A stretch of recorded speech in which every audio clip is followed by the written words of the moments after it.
I wanted to get the engine running in the frame just to check that the assembly so far has been correct. I think it's time to put the exhaust on again. I've put the timing chain adjuster in place, which involves undoing the screw at the top and releasing the spring and pressing the plunger back before you bolt it down, and then put the screw in the top, and you can hear the plunger clicking on its rack as it goes down, and then when you turn the motor over you can hear a few more clicks coming from it as it takes up the slack. So the exhaust is a little bit of a juggle in that the guard that goes on behind it, there's a screw in here that you have to juggle the pipe out of the way enough to get that screw in to hold the guard in. But the pipe sort of has to be half in place, otherwise you can't get it in past that guard. So it's a bit of a catch-22 situation. I'm going to just push ahead and do that now. I ordered a new exhaust flange gasket, which I was surprised to see, well, maybe not so surprised, but the one I've just removed from this bike is still reasonably thick. They crush down to sort of that thickness, or that may be a different type, but that's quite a bit thinner. And this one doesn't look much different to the new one. This one may only be an hour or so old, but I would have tightened the exhaust up pretty tight against it. I'm just going to run that one again rather than opening the new one. So I've got the pipe ready to go on. That black back cover, when it went on, you can sort of manipulate the exhaust in through that curve and into the socket in the back there, the bolt over the back there that tightens that up. So I'm going to get the front on with the new exhaust flange, or the old exhaust flange gasket, and get that tightened up with the two 12mm nuts at the front and the 12mm bolt at the back. Should get that pipe in place. Well, I've put the exhaust on, put this bracket on to support this side of the motor, put the carby on without a airbox. This is still hanging in the breeze. It's in neutral because I've got a light on up there. I'm going to put the run stop switch here and hit the go button, and it fired then. It's probably starving for fuel a little bit at the moment.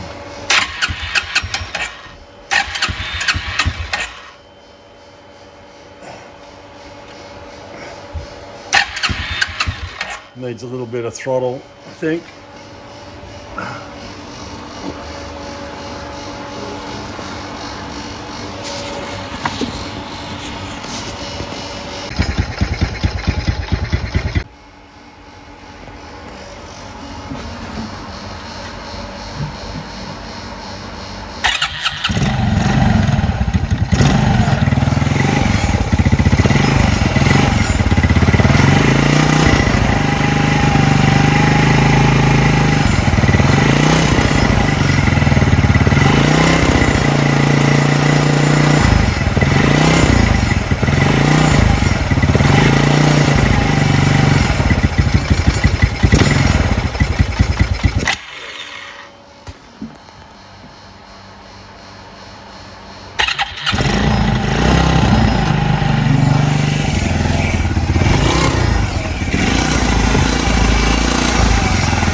I think that's just oil burning off around the cylinder head.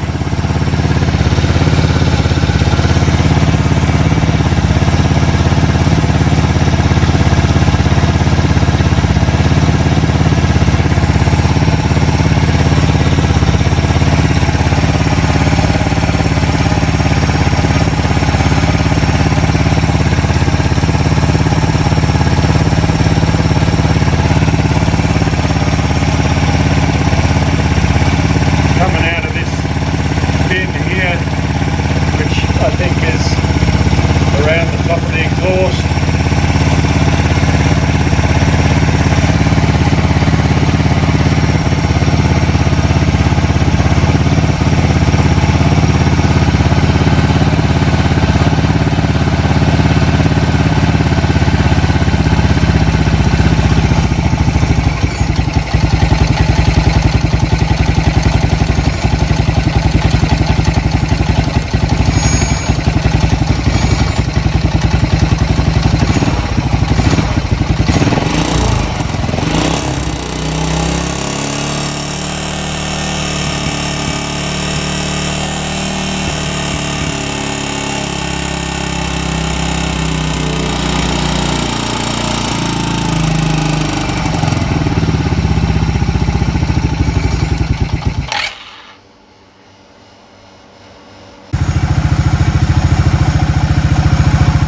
I've got the choke off and I've got the idle set so that it's sitting there purring away. A lot of the rattles you're hearing is coming from that disc there just rattling on the wheel studs. Battery's just temporarily cable tied in place there. I'm just going to let it run for, I don't know, 10 minutes like that. So far I haven't seen great puffs of smoke out the exhaust, but I didn't see that when I did the other attempts to fix this. But it did literally, after I decided I didn't have the spark plug in, hadn't set up the spark plug, and I'd been turning it over and I'd sucked some fuel up, or blown some fuel up through my petrol tank thing, and could see it in the fuel filter there, and it wasn't starting. I figured, well, I remembered I hadn't put the spark plug in, so once I put the spark plug in and turned it over, it fired straight away and ran just without any throttle, just on choke, and then it conked out. It needed a little bit of throttle and it needed a little bit of warmth in it, and when I could take it off choke, it's running as smooth as that is now. So that means I haven't done anything wrong in my reconstruction so far, and means I can go back to putting all the rest of the bits on. I hope she doesn't all of a sudden start smoking. Hasn't been running for that long yet, and you get halfway around the paddock and start seeing plumes of smoke out the exhaust, which so far we're not seeing, but it's not being revved and it's not being moved around, so who knows what it needs to make that happen. So it's been running for 3 or 4 minutes now. Any smoke that was coming off,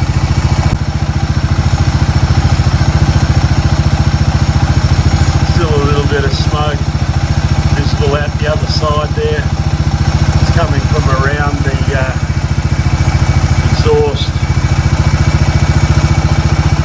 and I suspect that's still a little bit of oil dripping down from the assembly process. I doubt whether there's a leak there.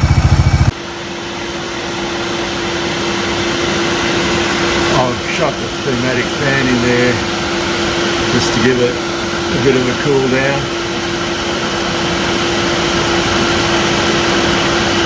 It was starting to cook with no airflow over it, so I shut it off and Gave it a blast.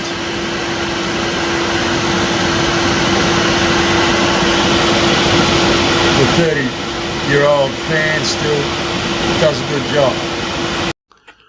Now I can put all the bits back on with a certain confidence that it's going to work. Get out to your shed and have some fun.